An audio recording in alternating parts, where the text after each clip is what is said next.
कि जो भी मसले होंगे ये अभी वक्त आया है। एक उंगली का भार आपने शर्मा जी को दिया था और शर्मा जी ने इस उंगली के बदले में हमें कितनी डेवलपमेंट कर दी है आप भली भांति जानते हैं। और यहाँ का हमारा युवा जवान जो होगा अब एसटी मिलने के बाद वो केएस ऑफिसर बनेगा, वो डॉक्टर बनेगा, वो एसपी डीएसपी बनेगा। ये बड़ी बात है शर्मा जी की देन। आप भली भांति जानते हैं, किसी के बहकावे में आने की जरूरत नहीं है। हम आपके बीच में लगातार के लिए हैं। आप जानते हैं भारतीय जनता पार्टी है तो देश है। देश और धर्म और संस्कृति को बचाने वाले एक ही भारतीय जनता पार्टी है। ये हम दावे से कहते हैं, आप भी जानते हैं। आज ऑनलाइन जमाना है, सभी जानते हैं। अपने वोट को जाया ना करें। अपने खबरदार की कहते हैं हमारी वोट हमारी ताकत। मैं बताऊं, हमारी वोट हमारा वोट हमारा ताकत। तो अपनी ताकत को यहाँ पे आप जानते हैं फूल सबके हृदय में बसा हुआ है। मैं माताओं से खासकर विनती करता हूँ कि आपके ऊपर ये भार है। आप ही इस गांव को डेवलपमेंट कराने वाले हो और तब्दीली लाने वाले हो। साथ में हम आपके जितने हमारे भाई जवान हैं, बुजुर्ग हैं, मैं उनसे भी हाथ जोड़कर विनती करता हूँ। मैं जनाब प्रेम सिंह चेला से कहता हूँ कि शर्मा जी को आशीर्वाद दे। तो तालियों से प्रेम सिंह चेला जी का स्वागत करें। यहाँ पर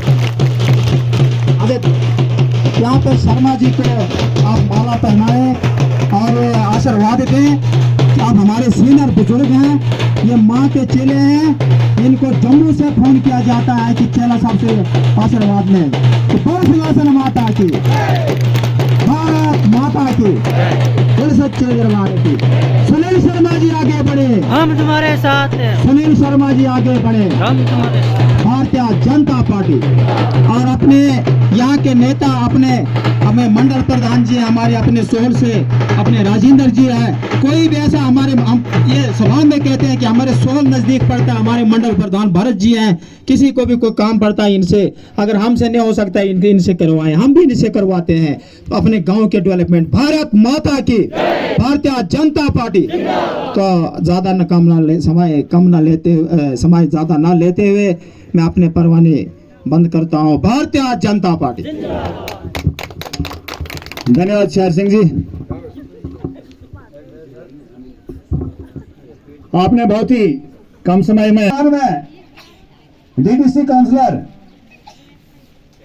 और अभी हमारे यहाँ इस चुनावी प्रक्रिया में हमारे साथ देने वाले अनिल जी को मैं आमंत्रित करना चाहूंगा अपने सबके सामने रखें।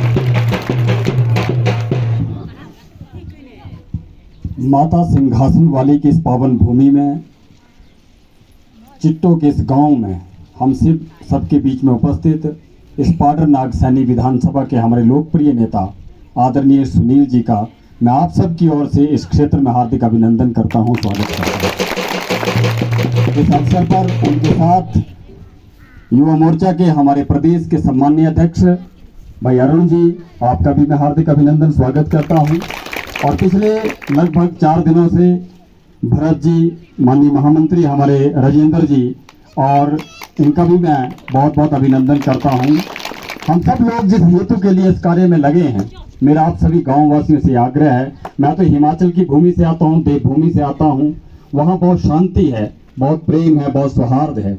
लेकिन जम्मू कश्मीर में जिस तरह से 70 वर्षों में जम्मू कश्मीर ने देखा है, जो भुगता है, और पिछले 10 वर्षों में मोदी जी के नेतृत्व में और पाडर नागसैनी में आदरणीय सुनील जी के नेतृत्व में जिस तरह की सुख, शांति, समृद्धि और विकास की जो गाथा यहाँ पे आप लोगों ने देखी है, मुझे लगता है इससे बड़ा और कोई जो है वो प्रमाण नहीं हो सकता। आप लोगों ने देखा है, पिछले 17 सालों को भी आपने देखा है, पुराने नेताओं को, चाहे वो एनसी के हैं, चाहे वो कांग्रेस के हैं, उनको भी आपने देखा है, उनको भी आपने भुगता है। किस दशा में आप लोग जिए हैं, आपने उनको देखा। मुझे बताया गया, कल मैं पूरे गांव घूमा, एक एक घर घूमा और पूरे गांव को मैंने देखा और मुझे लोगों ने बताया कि कहां से जो है वो मिलिटेंट्स आते थे, किस तरह के हमले यहाँ पे करते थे, किस तरह के कड़वे अनुभव आप लोगों के रहे होंगे। बहुत दर्द, पूरे देश ने इस दर्द को देखा है। और अब शांति का समय सुनील जी के नेतृत्व में स्थापित हुआ है और आने वाला समय तो बहुत ही उत्तम समय होने वाला है। जिस तरह का मोदी सरकार ने निर्णय किया है और जिस तरह से सुनील जी के नेतृत्व में यहाँ विकास की गाथाएं लिखी गई हैं, इस बॉर्डर की 13 पंचायतों को जनजातीय दर्जा देने का जो अभूतपूर्व कार्य यहाँ पे किया है, मुझे लगता है इससे बड़ा और कार्य कहीं हो नहीं सकता। ये बहुत बड़ा वरदान है आपके आने वाली पीढ़ी के लिए, आपके आने वाले समाज के लिए। आपको नौकरी में आरक्षण मिलेगा, आपको आपके पंचायती राज के जो आपके प्रतिनिधि है, प्रतिनिधित्व, उसमें आपको आरक्षण मिलेगा। आपको विकास के लिए फंड्स की कोई कमी नहीं रहेगी और जनजातीय क्षेत्र होने के नाते बहुत सारी चीजों में अभी बहुत सारा डेवलपमेंट होने वाला है। मैं देख रहा था हमारा बरमौर क्षेत्र भी सेम ऐसा ही है, भौगोलिक परिस्थितियां ऐसी हैं, आप जैसे ही लोग हैं, हमारी भाषा भी आपस में बहुत मिलती है और हम लोग अपने देवी देवताओं को मानने वाले लोग हैं। हमारी दिशा और दिशा भी 20-25 साल बहुत खराब थी, सड़कें नहीं थी, और आज मैं देख रहा हूं नागसैनी की ये आपकी चिट्टों की आपकी सड़क लगभग पहुंच गई है, सिर्फ पुल का काम बचा है। वो भी आपका जैसे 18 तारीख का चुनाव होगा, आपका पुल के काम भी शीघ्र गति से शुरू होगा और आपके अन्य विकास के कार्य भी शीघ्र गति से शुरू होंगे। ज्यादा मैं आप लोगों के बीच में, सुनील के बीच में नहीं रहूंगा, मुझे बोलने के लिए मौका दिया है, मैं मंच का आभारी हूं। और मैं आप सब लोगों से एक आग्रह करता हूं कि इस पूरे गांव में मैं देख रहा हूं एक एमसी का झंडा यहाँ लगा है और मैं पूछ भी रहा था कि ऐसा क्या है, ये ऐसी कौन सी मजबूरी है। अब ये वक्त गया, ऐसे लोगों को जवाब देने का वक्त है। हम सब लोग शुद्ध रूप से आध्यात्मिक लोग हैं, हम शुद्ध रूप से अपने हिंदुत्व के लोग हैं। अब वक्त आ गया है, सुनील जी का साथ दीजिए, खुल के साथ दीजिए। मैं जब से मैं सुनील जी से मिला और जितना मैंने पूरा ये पाडर नागसैनी विधानसभा में इनके बारे में सुना है, मैं खुद इनसे बहुत प्रभावित हूँ, बहुत अभिभूत हूँ। जिस तरह की व्यक्तित्व आपको मिला है, जिस तरह का नेतृत्व आपको मिला है, आप लोग सौभाग्यशाली हैं। इसलिए मित्रों, मैं इन लोगों से भी आग्रह करता हूँ कि उखाड़िए इन झंडों को। अब वक्त है हिंदुत्व के साथ चलने का, अब वक्त है जय श्री राम के नारे को बुलंद करने का। आप सब ने मुझे समय दिया, बहुत बहुत धन्यवाद। जय हिंद, जय भारत।